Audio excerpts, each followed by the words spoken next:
Alright, I'm going to learn Falcon, the original Falcon. And I'm going to start by reading the manual. And I don't know if this is, I guess, Atari ST Amiga version. Yeah, that's, I guess that's not Falcon AT. I guess this is Falcon 1. Okay, cool. So, I don't understand why it says the Falcon AT armament. I don't know what that means.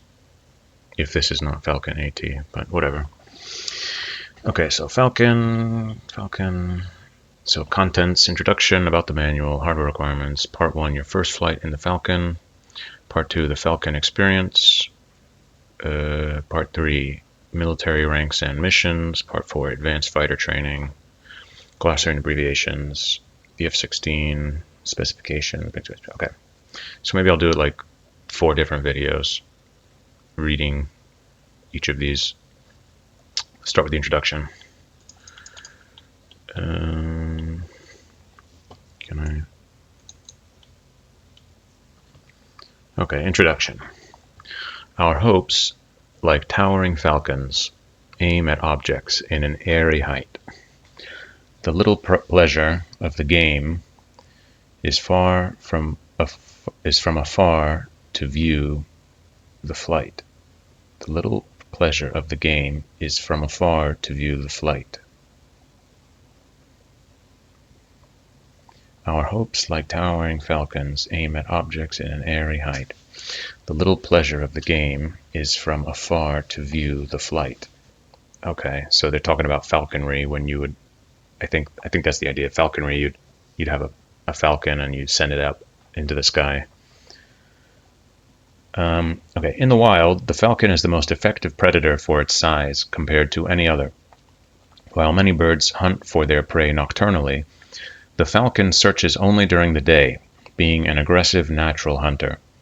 It is considered to be equally as effective at fighting in the air as striking a target on the ground. This natural inspiration spurred development of the most versatile jet fighter in the air today, the F-16A Fighting Falcon from General Dynamics. Falcon was designed to be a highly realistic simulation of the F-16, yet you have the opportunity to fly this powerful jet with tremendous ease. As you progress in flying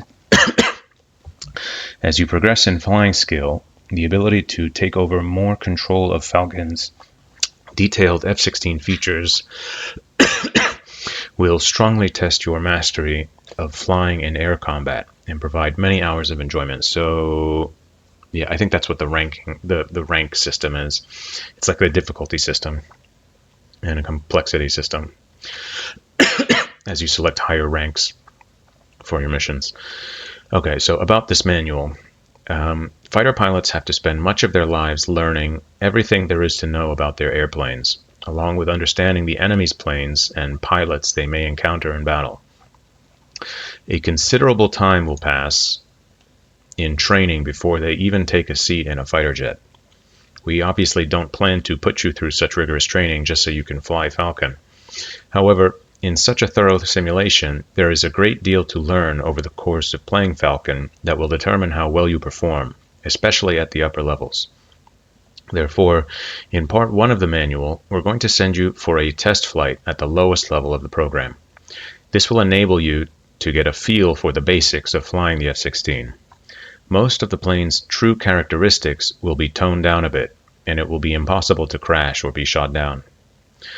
After you've gone for a few introductory flights and are feeling pretty comfortable, read part 2 of the manual to learn all of the commands available to you while flying the Falcon, along with a few hints about what to expect while flying at the higher levels of the program. We cover some of the basics that one has to learn in order to be trained as a real fighter pilot. Falcon presents game difficulty levels according to a military pilot's rank. Part 3 covers the different ranks that you'll be striving to perform at, from First Lieutenant all the way to Colonel. This section also covers the variety of air-to-air combat and ground strike missions that you can select from. Part 4 moves deeper into the strategy and tactics involved in air combat, including maneuvers that the enemy MiGs will be performing as they engage you in dogfights. Learning how to perform some basic maneuvers yourself will help your performance at upper levels of the simulation. We have purposely designed the lower levels of the program to be relatively easy to perform, so you can gradually develop the skills necessary to enter combat at higher ranks. If you're familiar with how jet fighters like the F-16 operate, either through reading or the play of other computer simulations, maybe you're a real fighter jock, you may be tempted to skim over the manual and dive into the upper levels of the simulation. Be forewarned, though. At the kernel level of Falcon, the simulation is very faithful to the operation of the real F-16, and the MiGs you will be battling are close to invincible. What does that mean? What's the point of that? Why would you make them invincible, or close to invincible? That doesn't make any sense to me. We recommend that you fly at the lower ranks until you have a firm grasp of the plane's characteristics and the nature of air battle. Then you can attempt to rise in rank and fly an increasingly more realistic F-16 against more formidable opponents. It goes without saying that we want you to have fun playing with Falcon. We certainly have. At the same time, we hope we've given you an opportunity to learn a little bit about an exciting, important subject. And maybe you'll discover, as we did, a newfound respect for the pilots who fly these planes every day in the service of their countries. Hardware requirements. Don't care about that. Future plans for Falcon. Let us know what you like and dislike about the program so we can reflect your wishes when releasing updated versions. We plan to enhance and provide additional disks for Falcon over time so that it remains the premier jet fighter simulation on personal computers. Returning your registration card is the first step in making sure you'll know all that is planned. Be a part of the process and tell us what you want to see in the program, okay? It's blank. Part 1. Your first flight in the Falcon. Setup and loading instructions. It is assumed that you are familiar with the basic terms and operations of your computer. If this is the first program you have run on your computer, refer to the owner's manual to become familiar with how to operate your system. Loading the program. Don't care about that. Menus. When Falcon has loaded, you will see the duty roster, on top of which is a list of menus. With the exception of the comms menu, these menus are not operable until you have made your armament selection. When Falcon... Oh, hold on. I'm seeing this. This is the duty roster, on top of which is a list of menus. On top of which is a list of menus. What does that mean?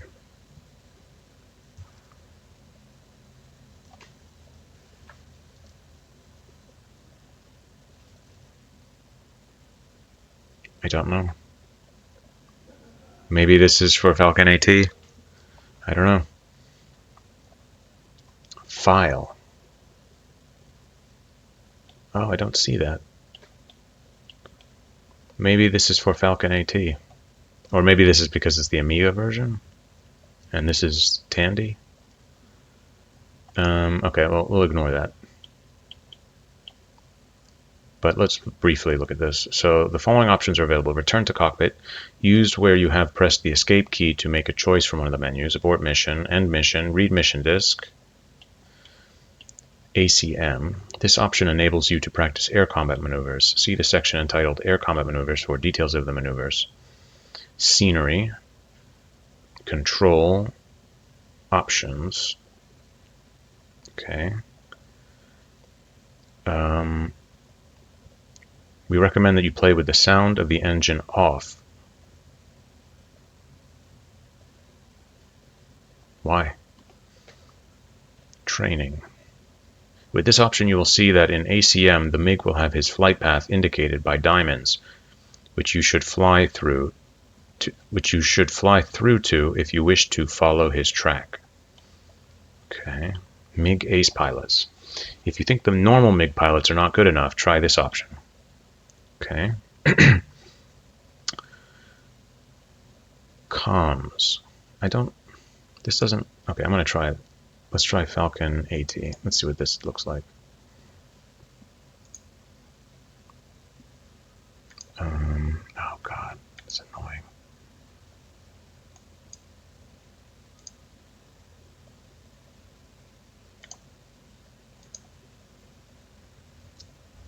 Oh, is that file play? I don't know. Play? No. Oh. I don't know. Yeah, it's not this either. I don't know. Okay, well, we'll just continue on. Try to make as much sense of it as we can. So, duty roster. The duty roster maintains a record for up to 10 active, meaning still active, players. The last rank achieved, still alive, meaning still alive, players. The last rank achieved and total merits points attained are displayed along with the pilot's names. Since no one's played from your disk as yet, all pilot name lines show a call sign of rookie with 0 merits. If you expect to have several people playing the game and want to make sure that someone's name isn't accidentally erased, we suggest designating one of the name slots, say the last one, as the floater for newcomers and occasional players to use. On this first entry, highlight any of the rookie name lines and click with the mouse button. Type in the name you want to use for yourself at the top. Remember, every fighter jock has a call sign. Be as creative as you like. Just keep the name within 20 characters. Okay. You can override a listed pilot's name at any time if you want to add a new person or name to the game. You might even want to keep separate names of yourself for practice reasons. Just make sure not to overwrite an active pilot for whom you want to maintain a record. The duty roster includes pilots who are still alive and haven't been either taken as a prisoner of war or court-martialed for unacceptable actions. This list is different from the Sierra Hotel, which contains the top 10 Falcon pilots who have ever played from your disk, whether they are still alive, active, or have been killed in action, KIA, declared missing in action, or court-martialed, or retired when the pilot's name has been changed.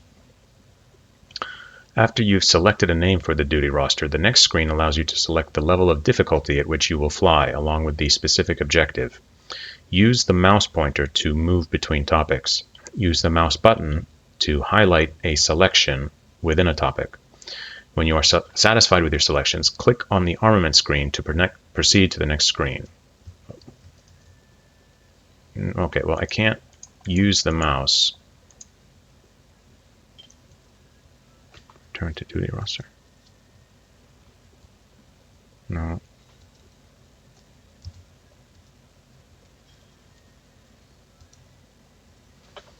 Yeah, this manual is not correct. Darn.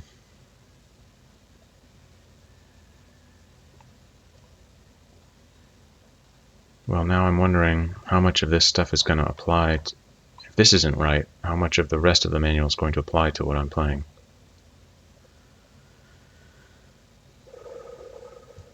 Okay, we'll just keep going.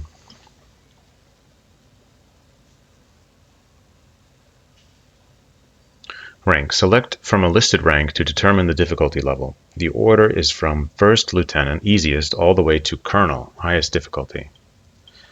Note, Part 3 of the manual discusses the differences between ranks, plus how they affect your plane's performance and that of the enemy. You select a rank by simply highlighting the desired rank line and clicking on the name button.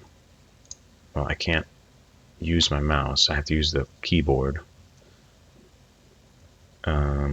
And I don't remember how to switch between these. Okay, missions.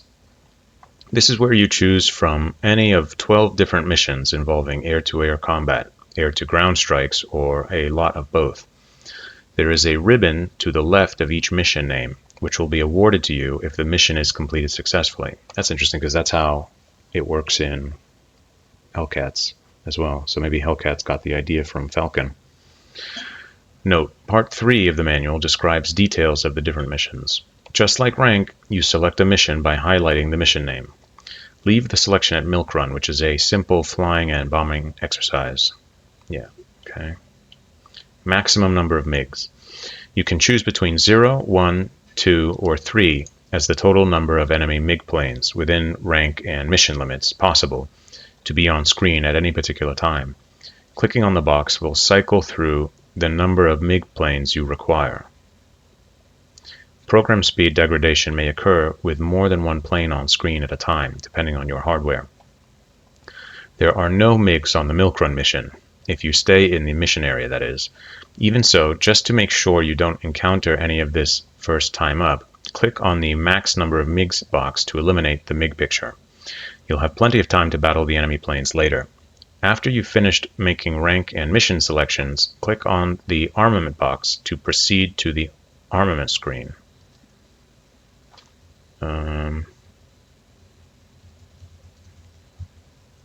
Now how do I...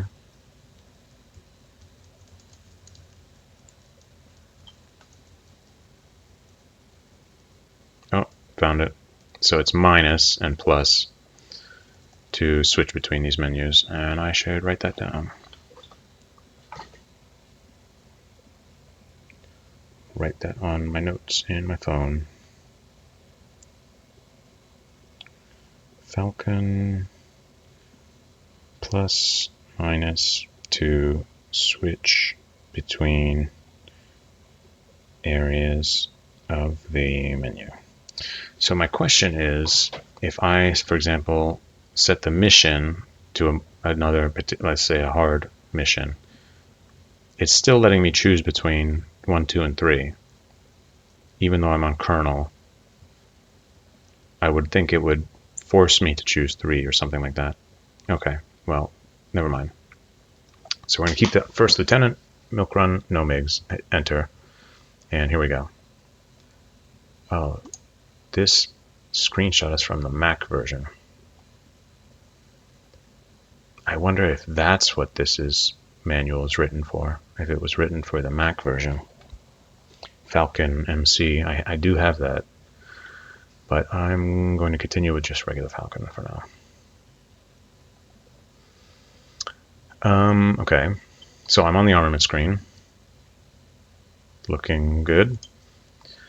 Because you're flying at first lieutenant level for the first flight, you have unlimited armament available. Therefore, you won't make any choices from the armament selection screen like you would at other ranks.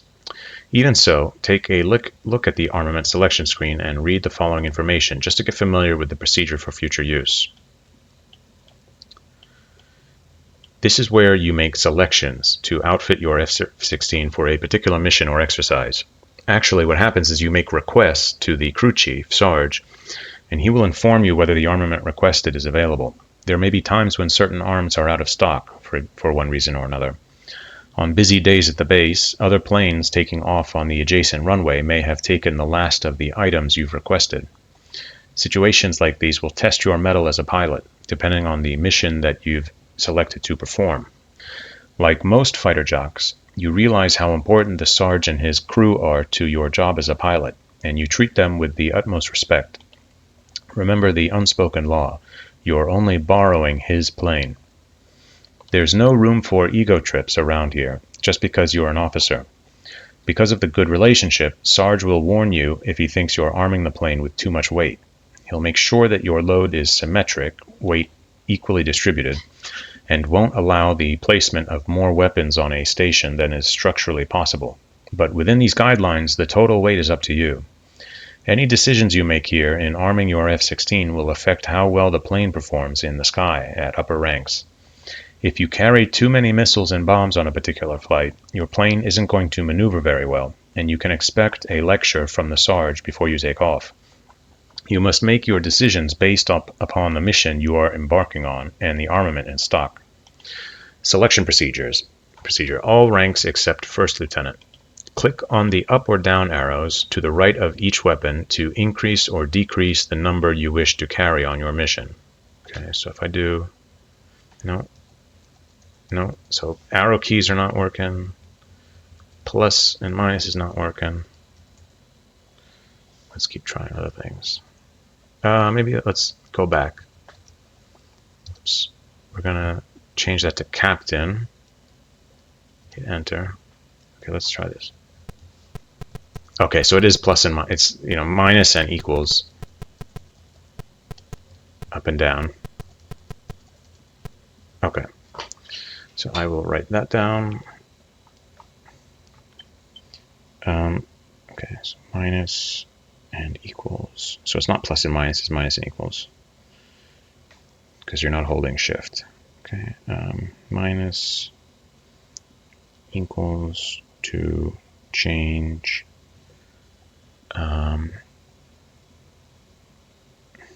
armament number on ranks above first lieutenant,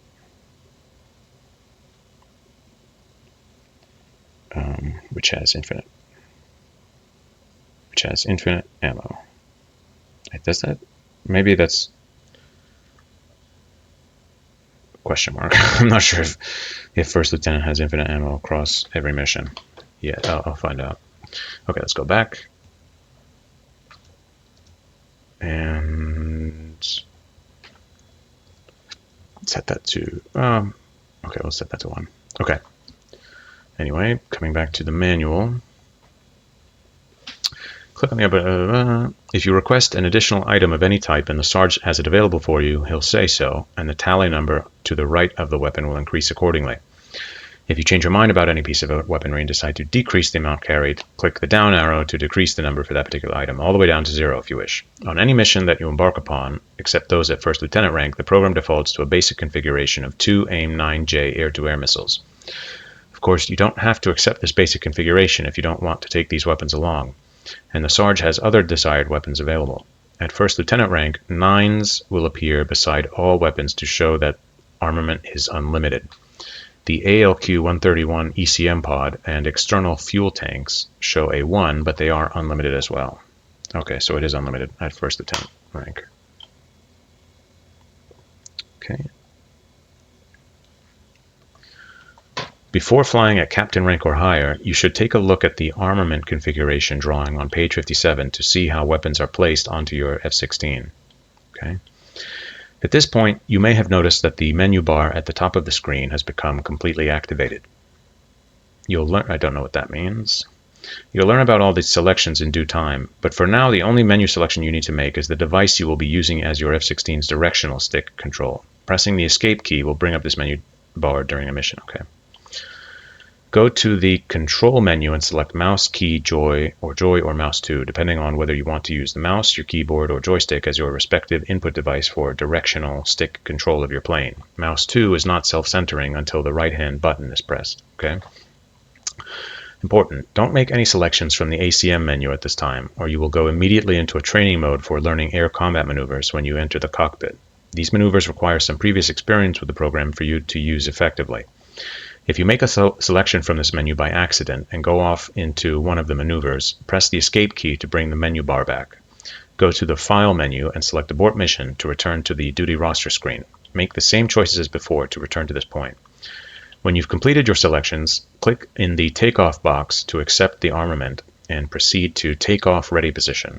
The Sarge will have a few words to say before the armament selection screen disappears. Get in the habit of reading any messages he has for you, because they may save your life later on when you are flying at a higher rank. Note, you won't exactly be alone in the air after the Sarge signs off. Your ground support crew will contact you occasionally via messages along the top of your front cockpit view when MiGs are sighted, as well as confirming your successful hits in the air battle. They will also notify you when you're flying off course. Okay? And this. And so I do have the picture, this. Yeah, I do have that. Okay.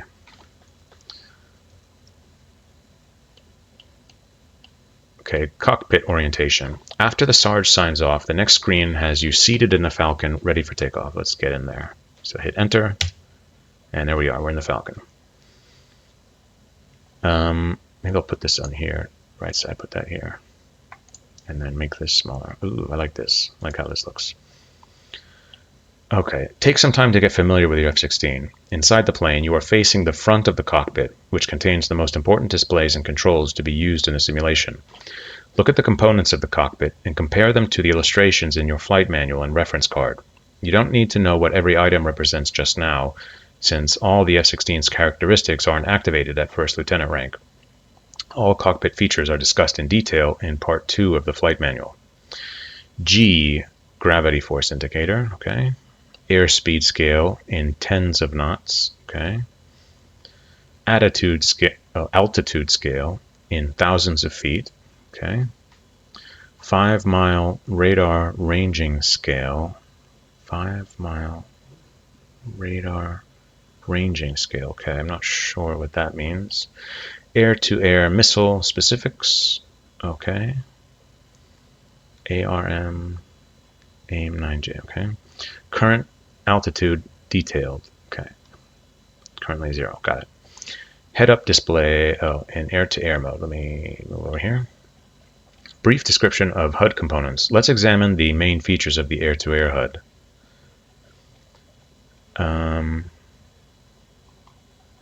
Did I skip something? Did I skip?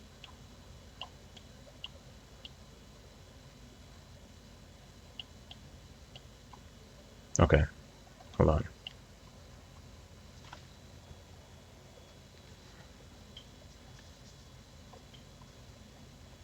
I think,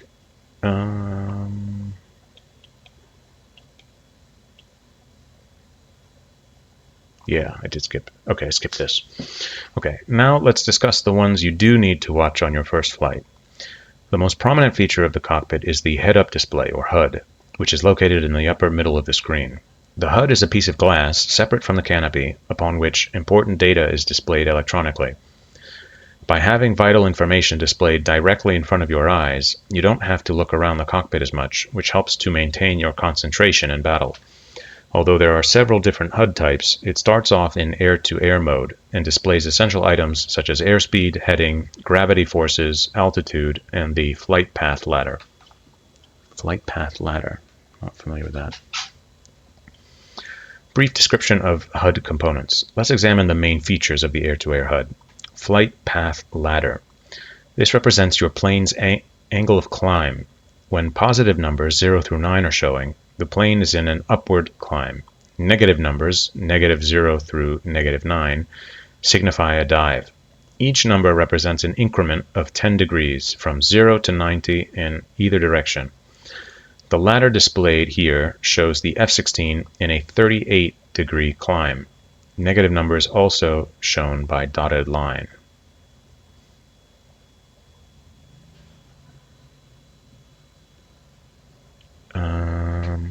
Oh, he's talking about the horizontal stuff in the middle, the horizontal lines in the middle.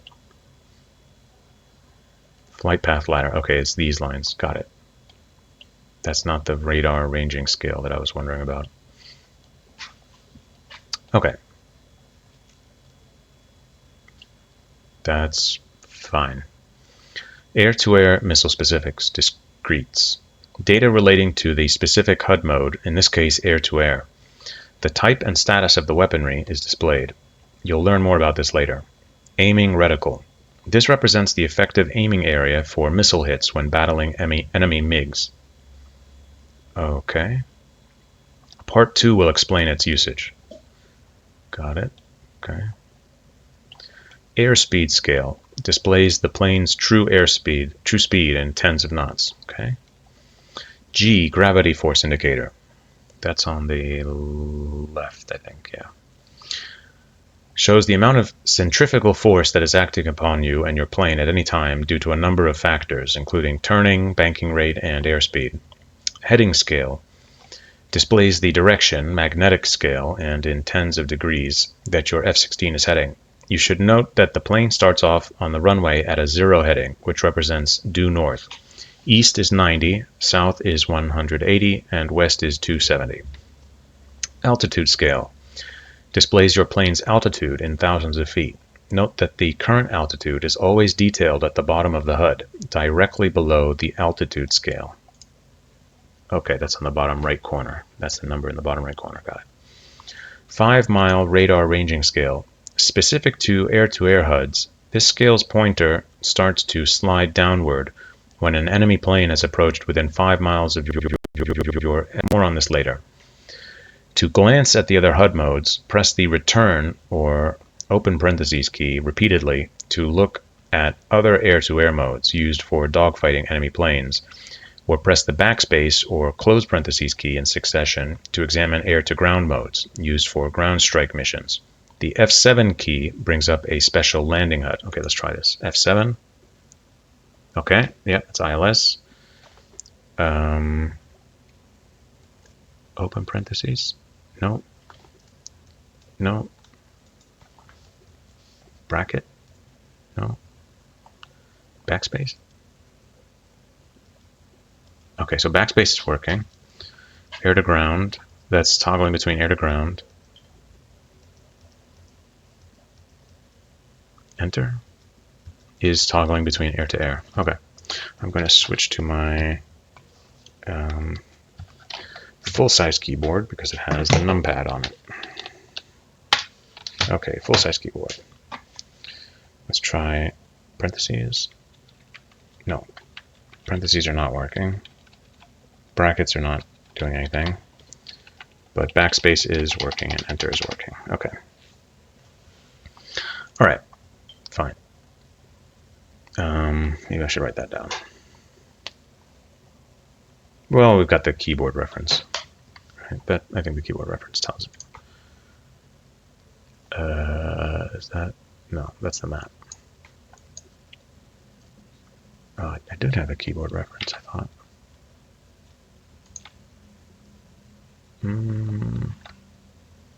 Maybe. I don't know. Okay. The rest of the cockpit. The AOA indexer left of the HUD and AOA indicator beneath the HUD are used when landing your plane and during battle. They display your angle of attack. They aren't necessary at lower ranks, but after your first few landings, become adept at using them because it's a necessary skill for landing the F-16 at higher ranks. Okay.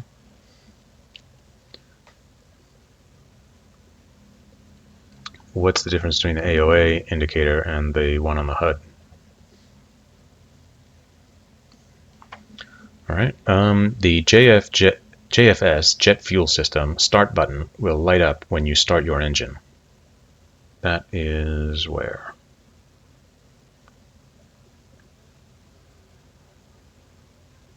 I don't see that.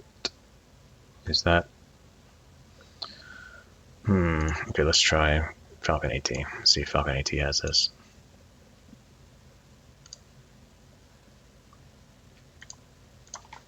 Enter, play. Okay. And in this one, plus and minus is not. Oh, this one is arrow keys. Fulcrum. Yeah. Enter. Enter. Does this have the JFS? No, I don't think so. Oh no, it does have it in the right. Yeah. Run JFS start.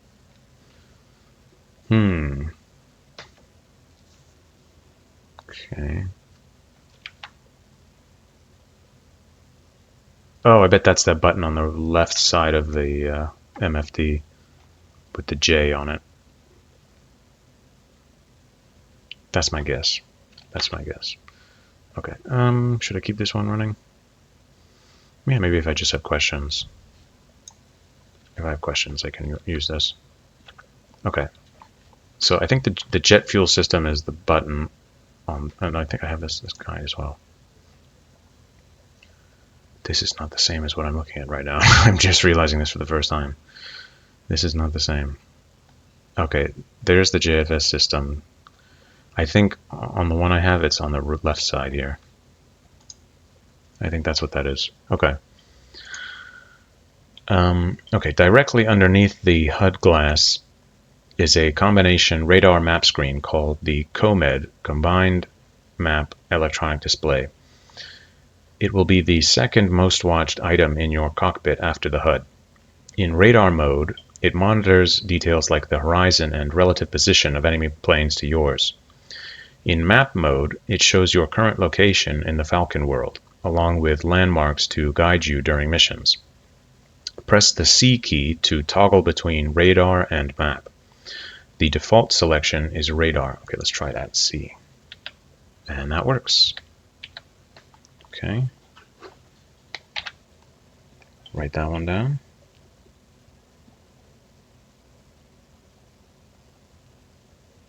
C to toggle between MFD between radar and map.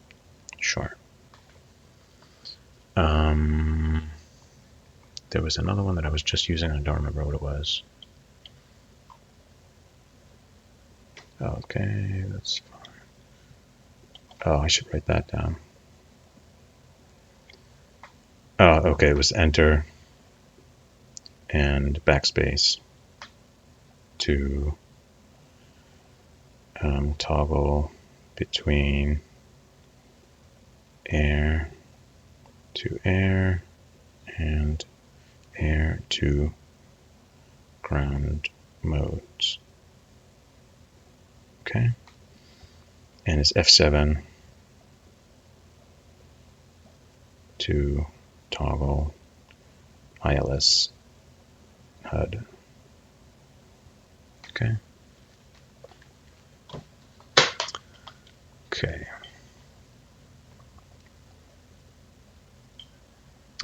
The military power afterburner indicator shows whether you are currently invoking the engine's afterburner for extra acceleration, or if you're using standard military power, which is a term for normal engine usage and acceleration. Press the / key to start the afterburner, stage 1. Press the greater than symbol key to increase the afterburner stage up to a maximum of 5. Press the less than key to decrease the stage, or press the / key to go immediately to 100% military power. The default setting is ML. I guess that's military power. Okay, so let's try this. So we're going to press / and then / No.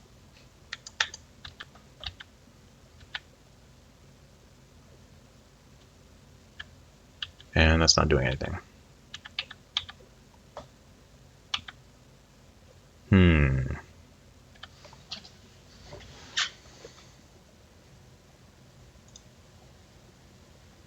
that's not the keyboard. Well, geez.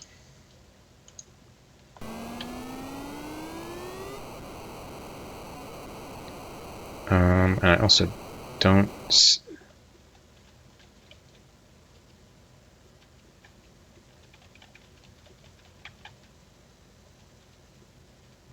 see. Okay, so I see my RPMs on the right side moving. ML I see on the right side.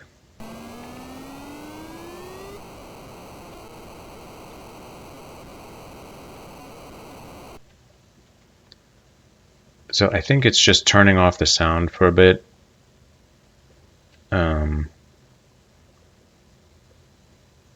Yeah, it's not showing those indicators. Let's try this one. Power on. Let's see if this one does it. Okay, / key's not doing anything. Let's try plus. Okay, plus is doing something. Power on. Jet fuel system. I'm not seeing any indication of afterburner. Maybe that's only on the... I should really start my Falcon MC version to see if it has it. Okay. So that's not right. Write that down. But it's plus and minus to increase and decrease the power. Or minus equals.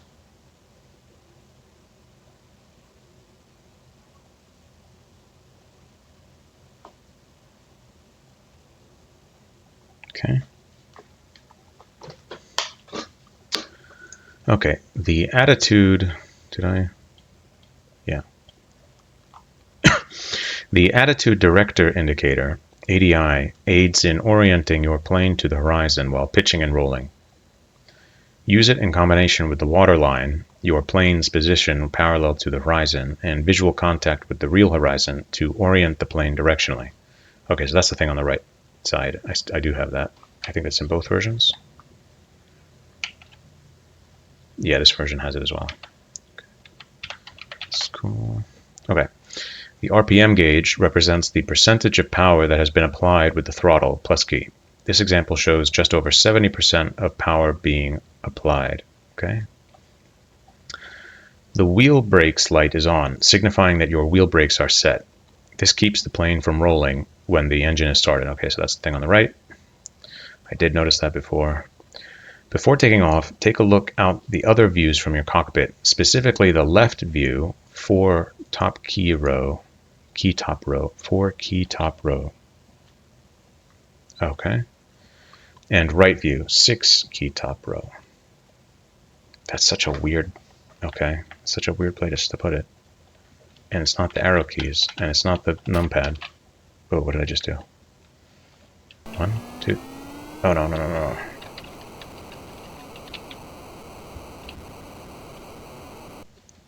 Okay. Well, I don't know yet how to switch back to the regular view.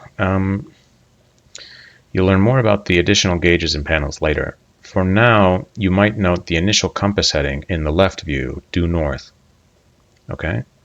And how it matches up to the degree heading in the HUD and your current location on the COMED map mode. These indicators can help you find your way back to the landing strip if you're lost or returning home from a mission that takes place a long distance away. You also have a variety of out-of-cockpit views that give you an entirely different perspective on the world you're flying in. You might want to take a moment now to examine these different views, although they will probably be more spectacular when you're in the air. To see a satellite view or look down, press key U. Nope, not key U. Key 8 will show the tower view. Nope, it's not. While key 9 will show an outsider's view of the F-16, track view. Nope, that's also not right. I'm going to just start pressing buttons. Okay, so 5 is to look backwards. 3 is to look forwards. Okay. So I will write that down. 3, 4, 5, 6. Look forwards. What is it? Right? Left? Back? Right. Okay. Don't yet know how to do the tower view.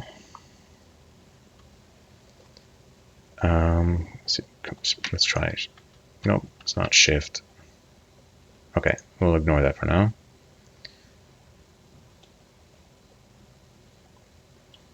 About the milk run. The objective of the milk run mission is to destroy one or more of the buildings located 5 miles east of your home base. On this mission, you'll use AGM-65 Maverick air-to-ground missiles. Okay. One or more of the buildings. Okay, sure. This... Oh, I think this is Falcon for the Macintosh. Maybe that's what it is. I think that's maybe what it is. I'm looking at those vector graphics there, if that's the right term. That's making me think it's for the Macintosh, the Falcon for the Macintosh. Okay. The objective of the milk run mission is to destroy one or more of the buildings. Okay, on this. Okay. Takeoff procedure and first flight. You'll probably want to have your quick reference card close by during the takeoff procedure. Important. Even though we've tried to pattern this initial flight instruction for a first-time user, the Falcon cockpit has so many features that even at first lieutenant rank, things may seem overwhelming at first. This is reason enough for including a pause key in the game. If you're at a certain point in the procedure and want to read ahead to prepare for the next action, simply press the P key to pause the simulation. When you're ready to continue, press the P key again to resume flying. Let's try see if P works. Yeah, so if I press P, I see it stop blinking on the map, so I'm guessing that means that it's working. Okay. After a few flights, everything will become second nature to you. Okay, I'll write that down, P to pause. At times in this section, we'll discuss a procedure in light of what the same situation might require in skill at upper ranks. However, operation-wise, everything still performs according to First Lieutenant rank restrictions.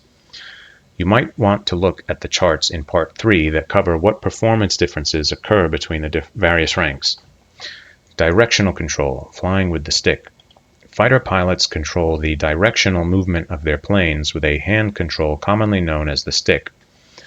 The following images show the ways you can control the same directional movement of your F-16, depending on whether you prefer to use the keyboard, mouse, or joystick. Throughout the rest of the manual, we will use an operation with the stick as a common way to describe a needed directional change at a particular time. For example, pull back on the stick will equate to pressing the down arrow key on the keypad, or moving the joystick handle backwards, depending on the input device you're using. The following images have the corresponding stick operation printed in boldface next to the particular movement control. Okay. Forward on the stick, right on the stick. Yeah, okay, this is all very... Yep, I understand.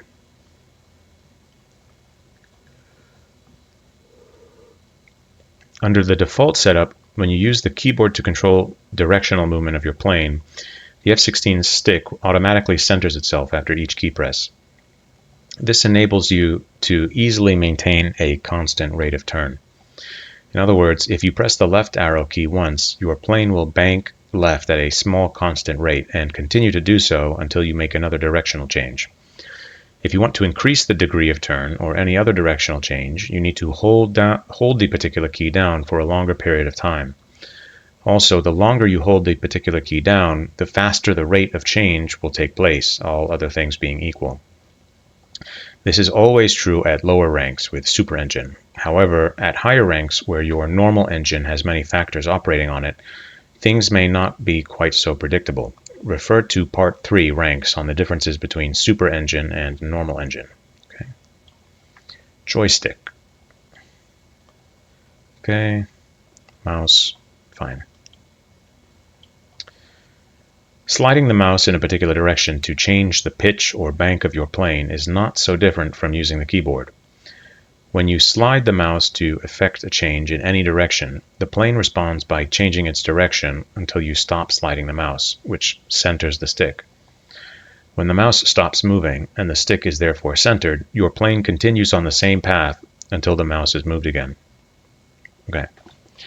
Without holding the mouse button down, move the mouse slightly to effect small changes in direction. Remember, every time the mouse stops moving, you center the stick. Slide the mouse faster and over a longer distance to cause larger and more accelerated changes in direction. Okay? With the mouse button held down. With the mouse button held down, the center stick routine is interrupted, allowing you almost virtual movement. You should employ this method when making sudden and sustained changes in direction.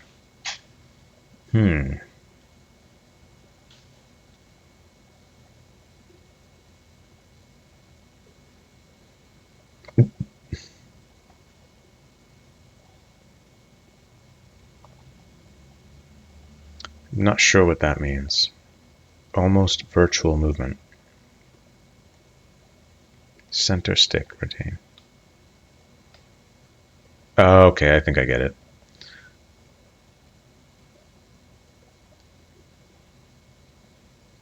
I think I get it. Yeah, I get it. I'm curious to try that, but I don't know if this version of it supports mouse movement. I didn't see that in the menu. Mouse 2. This is an alternative method of mouse control. The stick is not centered until the right-hand button has been clicked and released. Okay. On the ground. If you haven't done so already, press the 3 key, top row, to return to the front view. I want to see what's on the right side. Oh, it's nothing. Oh, so okay, so panels maybe like warning lights, warning messages.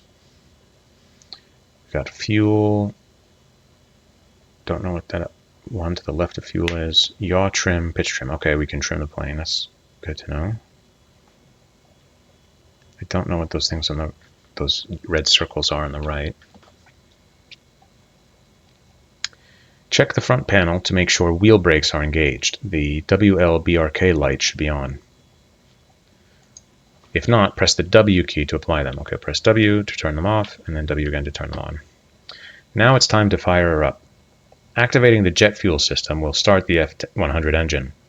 To engage the JFS, press the throttle increase key plus once, and the JFS start light on the front panel will illuminate. Okay. By watching the RPM gauge, you'll see the engines automatically rev up to 60% RPM. How to taxi your aircraft. Even though it's not necessary to taxi the aircraft, you may want to in order to get familiar with the nose wheel steering system. To the right of the HUD, you'll see the NWS system landing gear status indicator. Okay, I see NW. The RY ready light at the top should be lit, indicating that your landing gear, which includes the NWS system, is in down position and operational. To taxi, rev your engines to 65% by pressing the throttle increase key until RPM reaches 65%. That looks about 65 or 70. Yeah, it's 65. Release the wheel brakes and your plane should start rolling. Never exceed 80% RPM with the wheel brakes engaged or your aircraft may be damaged. Your nose wheel steering light, okay, that's important to know. I'll write that one down. Never exceed 80% RPM with the wheel brakes engaged. Okay. Your nose wheel steering light, NS, the one in the middle, I don't see NS, I see NW, will illuminate once the plane is moving. At this point, you can use the stick controls to steer your F-16 on the runway. Okay, let's try that. So I'm going to turn off wheel brakes. Oh.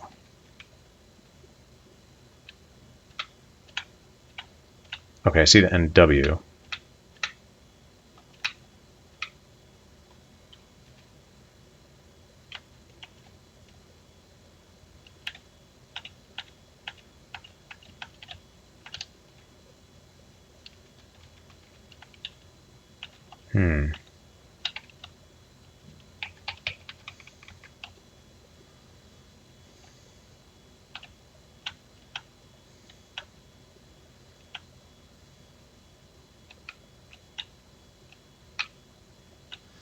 Turning is very rapid. I wonder if I have it at the correct frames per second.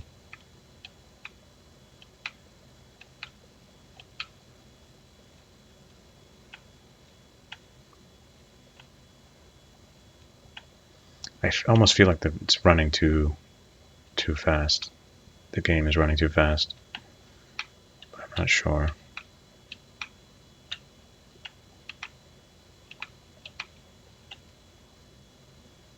Yeah, and also the blinking on the map seems too fast. That's my guess. I think the game's running too fast.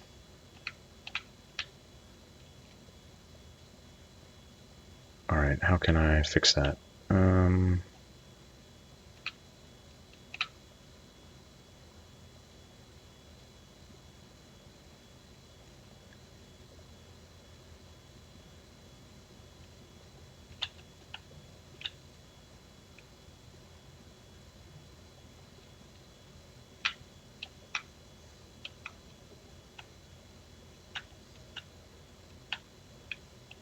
Can I come in here?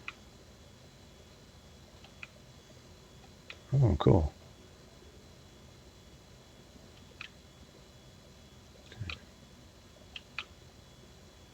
Oh, nice, it's letting me in. Okay. Reading the manual.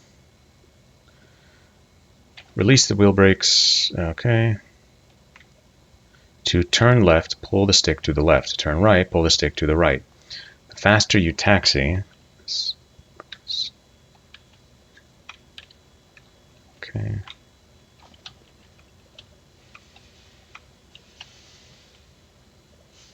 Okay, yeah. Being able to look around is very important. Looking left and right. Okay. Keep taxi speeds under 50 knots while varying your throttle to control the speed of the aircraft. Where do I see my speed? Okay.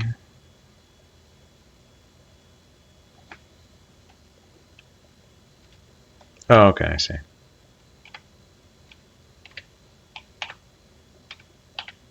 Yeah, I don't see a way to get it under...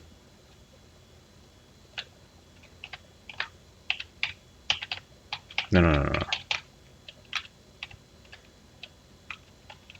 No, no, no.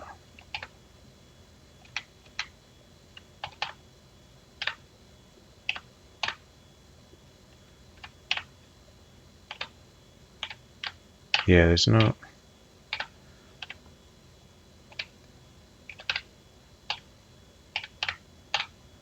Just looking at my airspeed indicator, and I don't see a way to stick it under 50.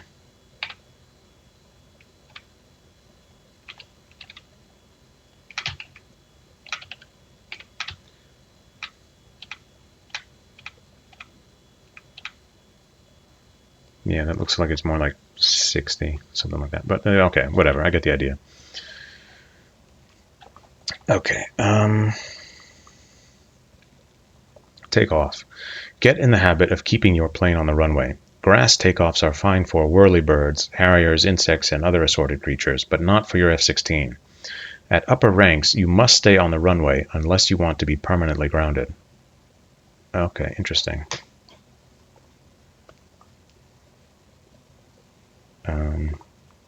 Upper ranks, you must stay on the runway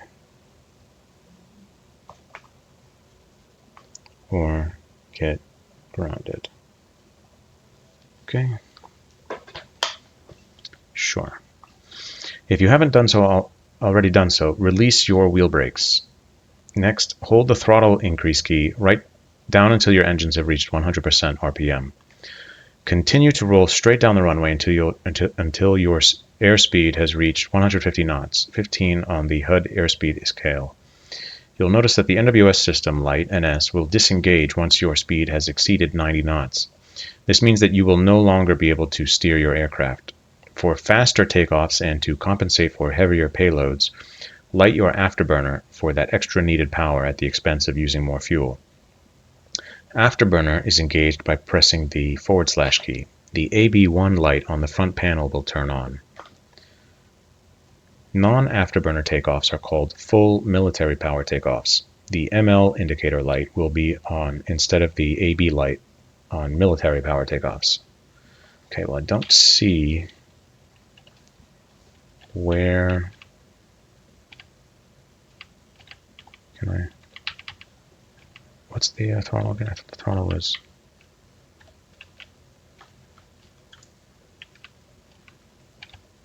Okay.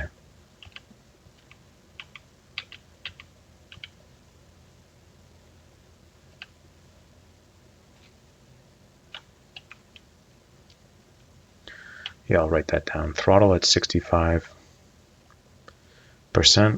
and ground speed at 50%, or 50 knots. Let's go back over here.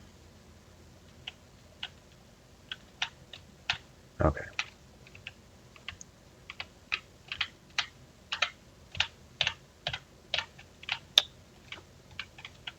Okay. Let me write that down.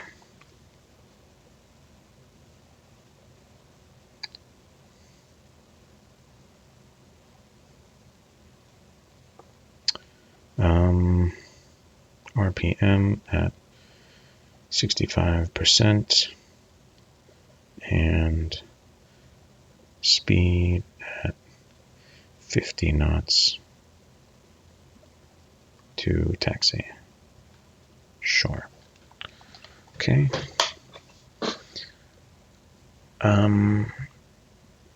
But I don't know how to use my afterburners. I have not figured that out yet. I'll write that down as a note. How to turn on afterburner ? Because I don't know. All right. When your airspeed reaches a takeoff speed of 150 knots, gently pull back on the stick until you reach a climb angle of 8 to 12 degrees. As your plane leaves the ground, the 10-degree step of the flight path ladder on the HUD should cross the HUD center point, indicating a 10-degree climb angle. Trying to lift off at speeds less than 150 knots can result in skipping, stalling, or crashing into the runway. Okay. So I'm going to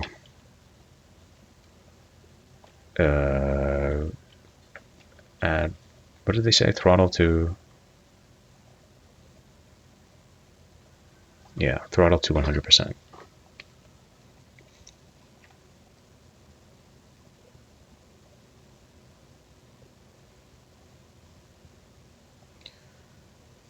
Okay.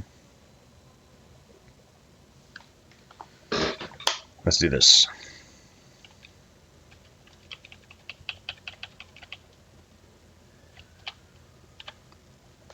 Oh, why am I already aground? Okay, paused. Yeah, that happened so fast. I think that it's because the game is running too fast. Let me open it. Let me close this. I'm going to open it in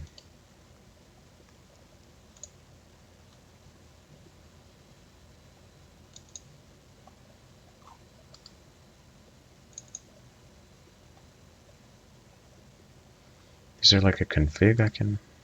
Here it is. Okay. Well.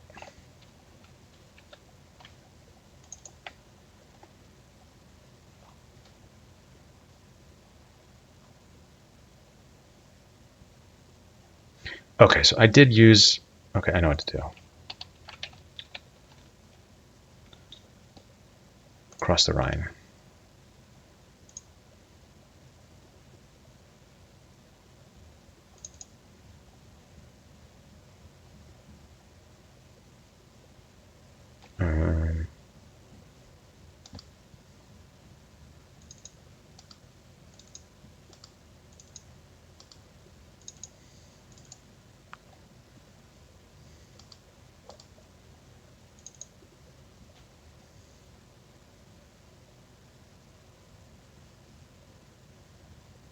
Is this?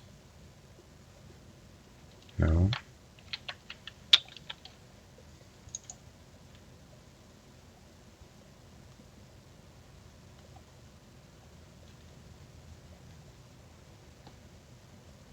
This one.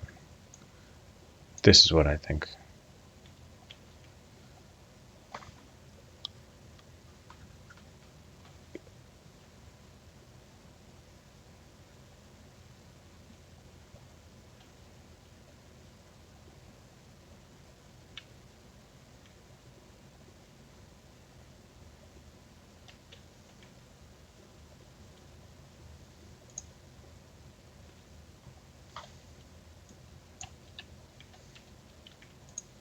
Let's try that.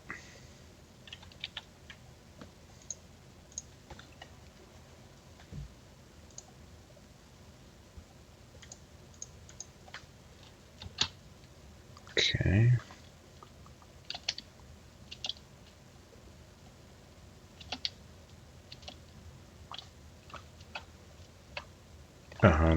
Plus CC. Now the map is still blinking really fast.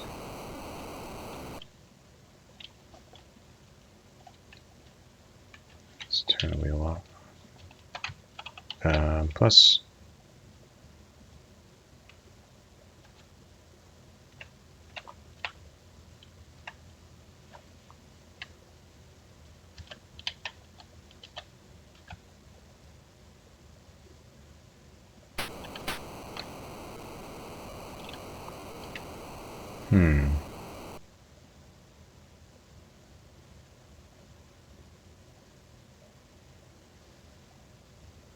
Yeah, I think it's running too fast.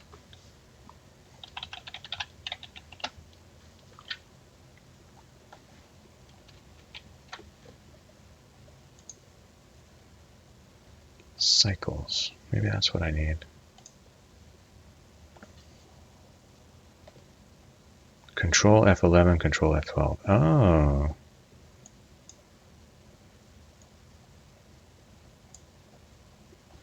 Setting it to lower than 100 will be a percentage.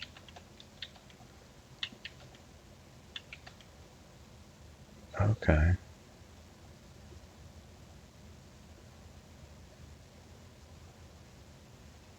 Why would I have this more than 10?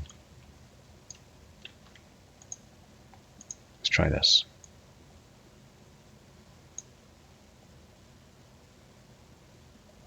This seems...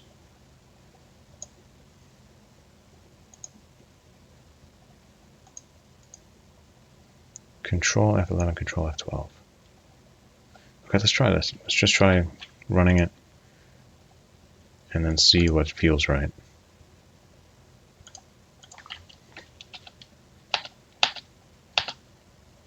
Okay, Ctrl+F11. Let's switch the map. Look at that blinking. Okay, let's try this. See what this looks like.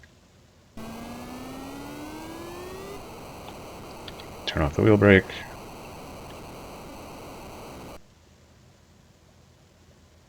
Okay. 150 knots.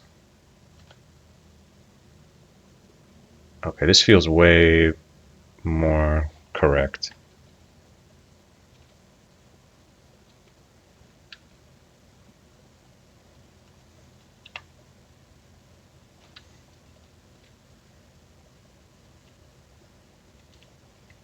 So if I decrease the power,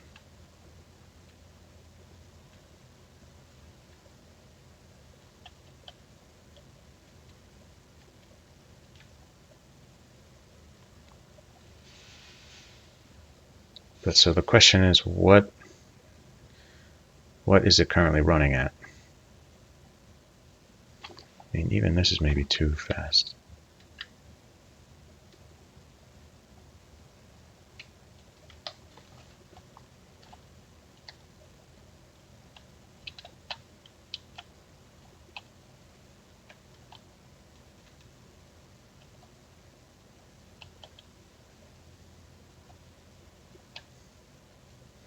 How would I tell?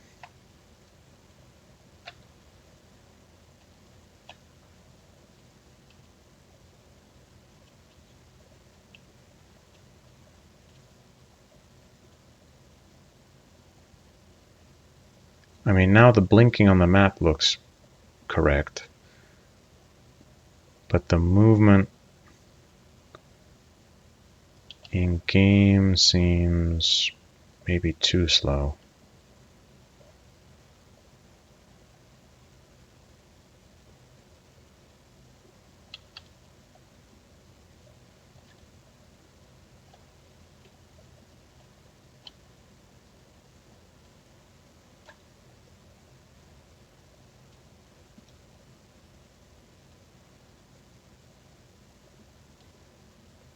I'm not sure.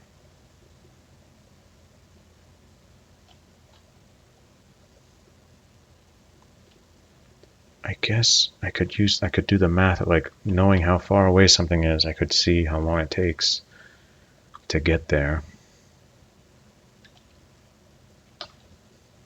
Okay, I'm at 20,000 feet now.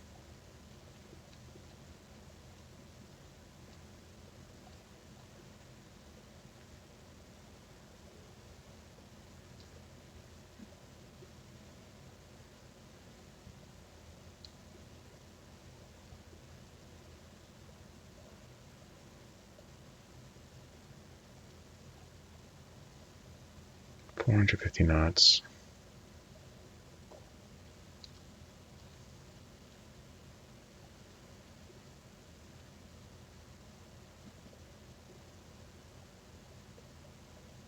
Yeah, the speed with which I'm moving towards the airfield seems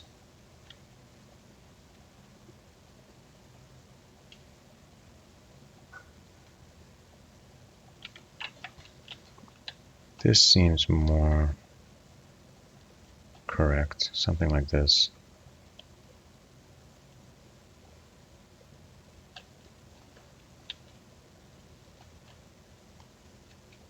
Well, hold on. I'm at 400 knots. It should be much faster than this.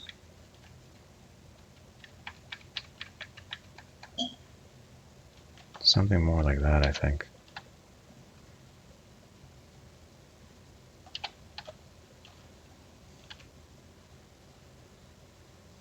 But now that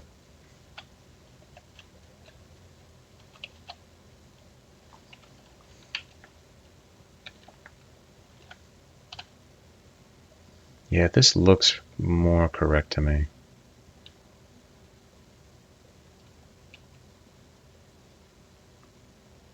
Though now the map is blinking like crazy.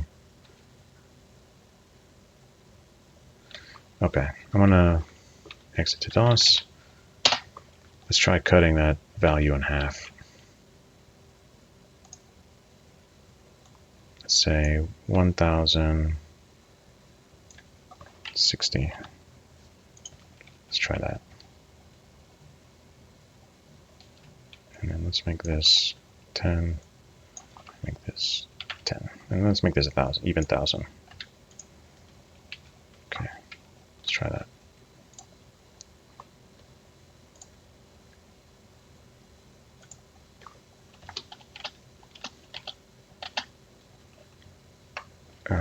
Plus wheel lock 100%. That seemed too fast.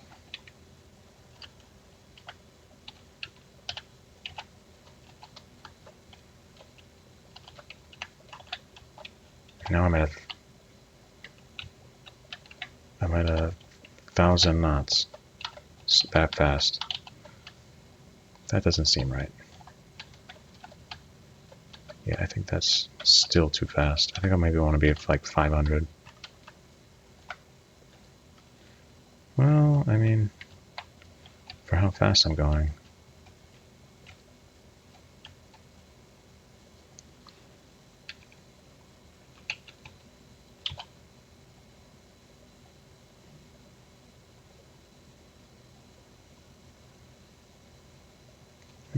It seems about right.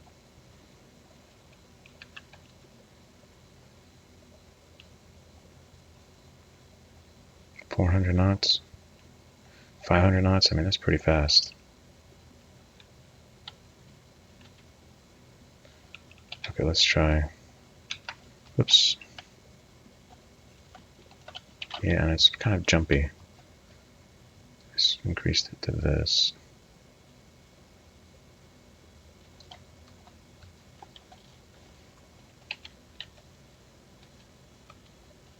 Yeah, I mean, this should be fast.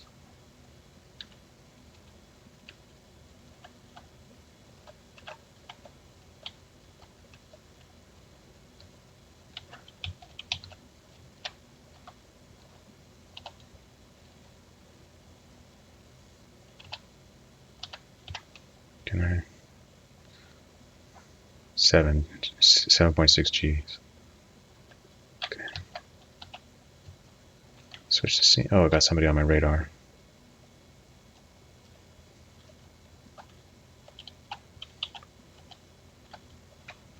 Yeah, this seems about right. 40,000 feet. I mean, gaining altitude like crazy.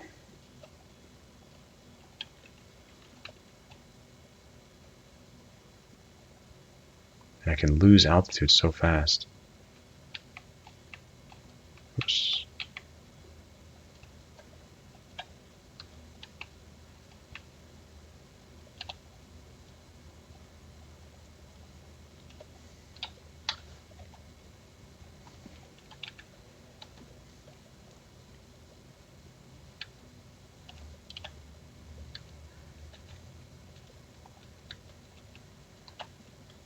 Yeah, this seems about right. 250 knots. It's a bit fast.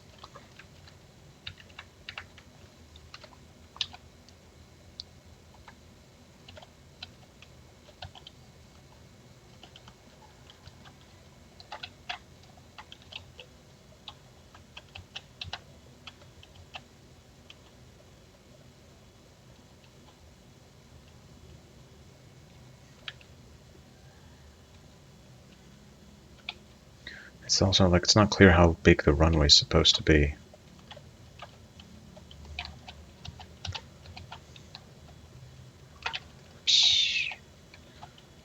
Keep pressing the wrong button for the throttle.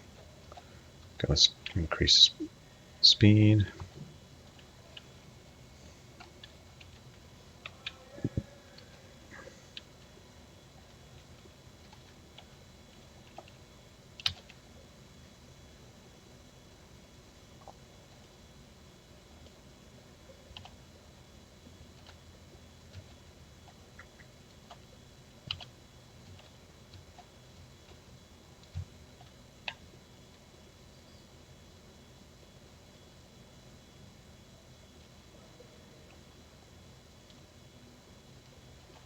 Yeah, I mean, this still seems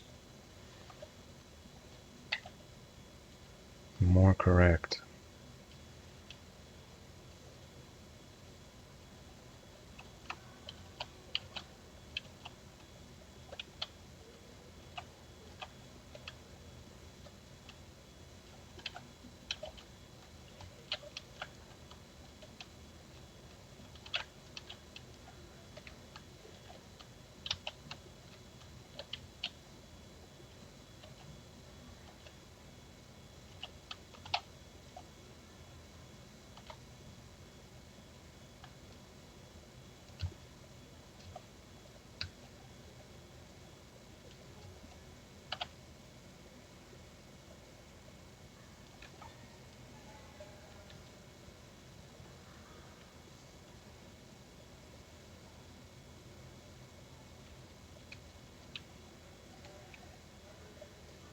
Not sure. It seemed a bit slow for 1,000 knots.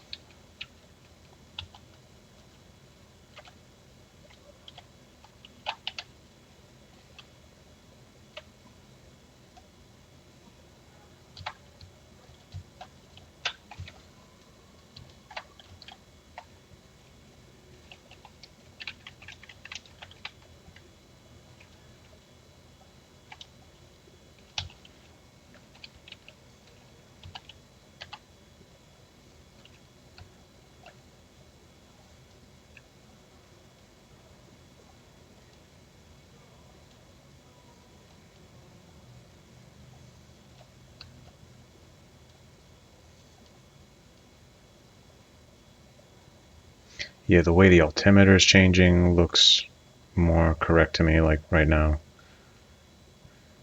at 300 knots.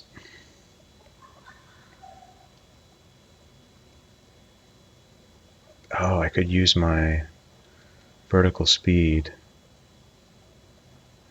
Do I have a vertical speed? I don't think I have a VSI. If I had a VSI, I could use that. Oh, whoops, I would have died. Was not paying attention. Okay, I'm gonna exit the DOS. And let's make it another... Huh?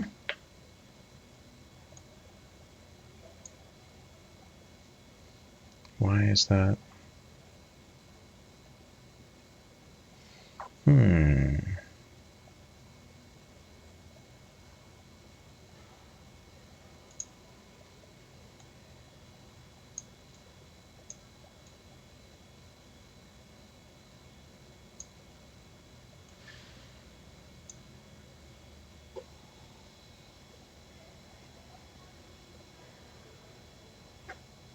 Okay, let's try fixed 1000 or fixed 500. Let's try that.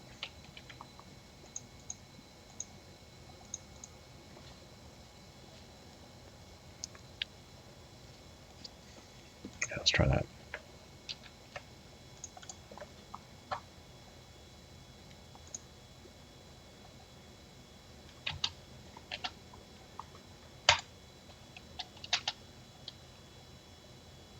Yeah, I mean, I'm looking at the way it's blinking. That just seems wrong to me.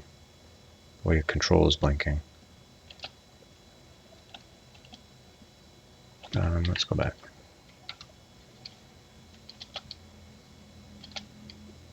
Look at the way rank is blinking.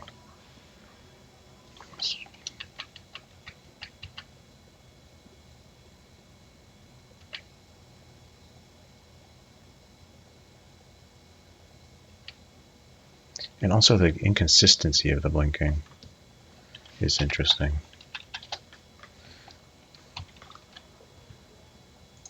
And it keeps switching this back.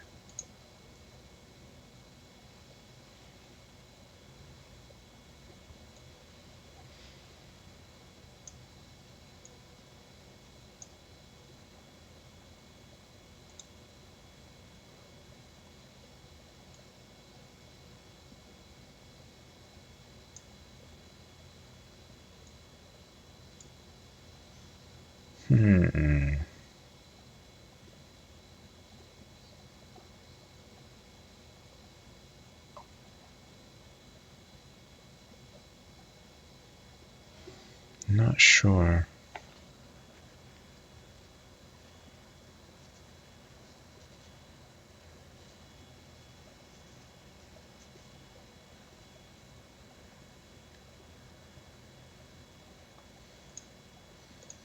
I don't know why it's overriding this.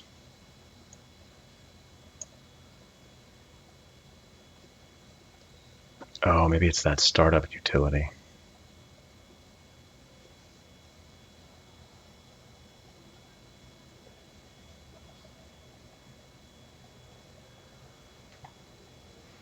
I bet that's what it is. I bet it's this thing. I bet it's this thing.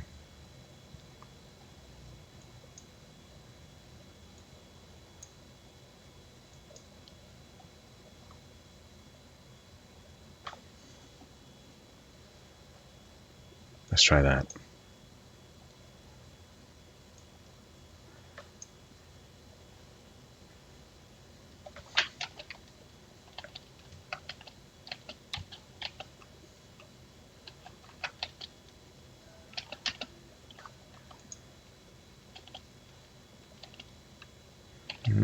Still blinking really fast.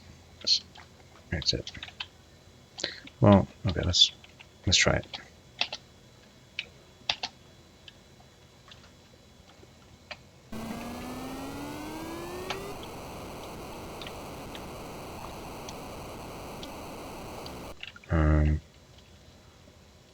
Increase the throttle. We're at 150. Okay, this is looking more correct.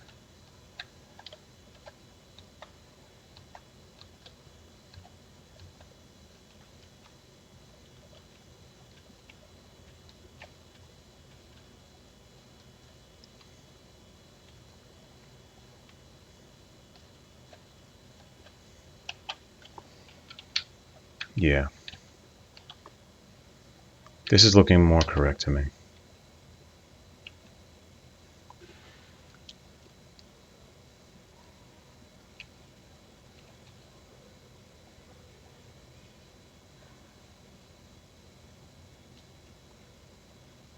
Okay, so I think I solved that mystery. You need to run it on an 8 megahertz machine. Or it was designed to run on an 8 megahertz machine. Something like that. Alright, so I'm going to exit out of here. Exiting narrator. No. This. Yeah, I want to do that. I want to run this. Run that. Oh, this I want to pause. And let's keep going with the manual. Faster climb, right? How much left? How much is left here? Landing. Encountering enemy. Oh, there's quite a bit left. That's all part 1. Okay. I think this is a good stopping point. I just took off. Let's maybe don't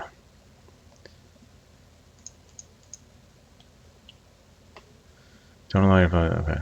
Yeah, so I think the next video I do can be using the air-to-ground missiles and then landing and this other stuff. Okay.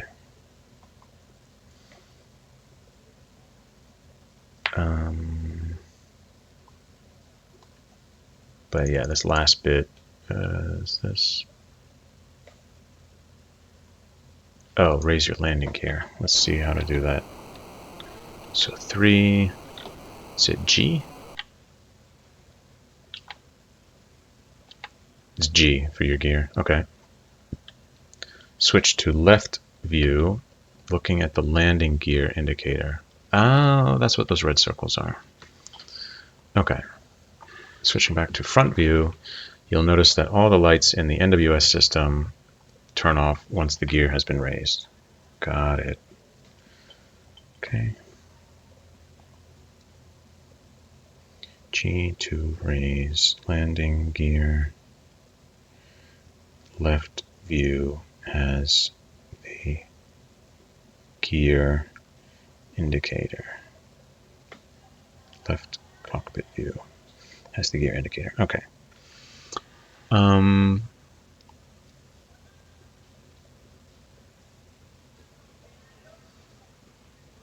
know what I should write down what NWS means. That's what is that? Nope.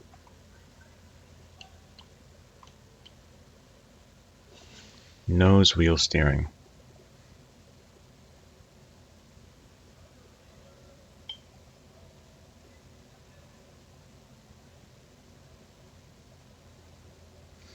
NW stands for nose wheel.